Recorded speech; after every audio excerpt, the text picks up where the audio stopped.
அனைவருக்கும் வணக்கம். நம்ம டெய்லியும் prelims and mains point of வியூல 5 கொஸ்டின்ஸ் கரண்ட் அஃபேர்ஸ்லேருந்து பார்க்குறோம். இன்னைக்கு என்ன கொஸ்டின்ஸ் இருக்கு அப்படின்னு சொல்லி பார்ப்போம்.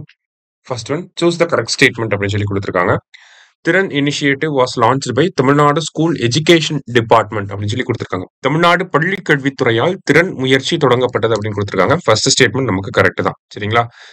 To increase the proficiency of 6th to 8th students in Tamil, English and mathematics அப்படின்னு சொல்லி கொடுத்துருக்காங்க.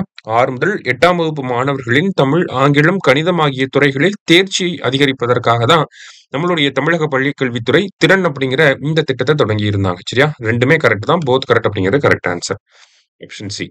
அடுத்தது, Tamil Nadu school education department has launched TN spark scheme அப்படின்னு சொல்லி கொடுத்துருக்காங்க. It will provide training on future technologies to students of class 6 to 9 அப்படின்னு சொல்லியிருக்காங்க. அதாவது தமிழ்நாடு பள்ளிக்கல்வித்துறை டிஎன் ஸ்பார்க் திட்டத்தை அறிமுகப்படுத்தியுள்ளது. இது 6 முதல் 9ஆம் வகுப்பு மாணவர்களுக்கு எதிர்கால தொழில்நுட்பங்கள் குறித்த பயிற்சியை வழங்கும் அப்படின்னு சொல்லி கொடுத்துருக்காங்க. ரெண்டுமே கரெக்ட் தான். டிஎன் ஸ்பார்க்னா என்னன்னா, Tamil Nadu school program for artificial intelligence, robotics and knowledge of online tools அப்படின்னு சொல்லி சொல்லுவாங்க. அந்த திட்டத்தை நேற்று தொடங்கியிருக்காங்க. ஏஐ, ரோபாட்டிக்ஸ் இந்த மாதிரியான டெக்னாலஜிஸ்ல ஸ்கூல் ஸ்டூடெண்ட்ஸ் 6லேருந்து 9ஆம் வகுப்பு மாணவர்களுக்கு ட்ரைனிங்கை வந்து கொடுக்க போறாங்க. சரியா? ஸோ போத் கரெக்ட் அப்படிங்கிறது கரெக்ட் ஆன்சர். அடுத்தது, what do you mean by free trade agreement? தடையற்ற வர்த்தக ஒப்பந்தம் என்றால் என்ன அப்படின்னு சொல்லி பார்த்தீங்கன்னா, a treaty between two countries to eliminate or reduce tariff and trade barriers.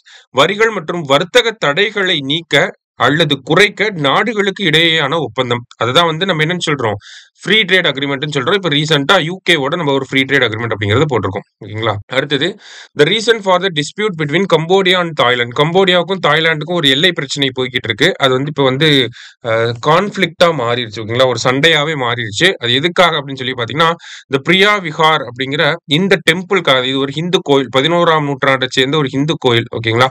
இந்த கோயிலுக்காக தான் அவங்க 2 பேரும் சண்டை போட்டுட்டு இருக்காங்க. லாஸ்டா, Emerald triangle is a boundary dispute between அப்படின்னு சொல்லி கேட்டிருக்காங்க. எமரால்டு முக்கோணம் என்பது தாய்லாந்து, கம்போடியா, லாவோஸ் இவங்களுடைய அந்த எல்லை ரீஜியனை தான் என்னன்னு சொல்றாங்க, எமரால்டு ட்ரையாங்கிள் அப்படின்னு சொல்லி சொல்றாங்க. சரியா? ஸோ இன்னைக்கு 5 கொஸ்டின்ஸ் வந்து பார்த்துருக்கோம். தேங்க்யூ. சுரேஷ் IAS அகாடமி, வெற்றியின் முகவரி.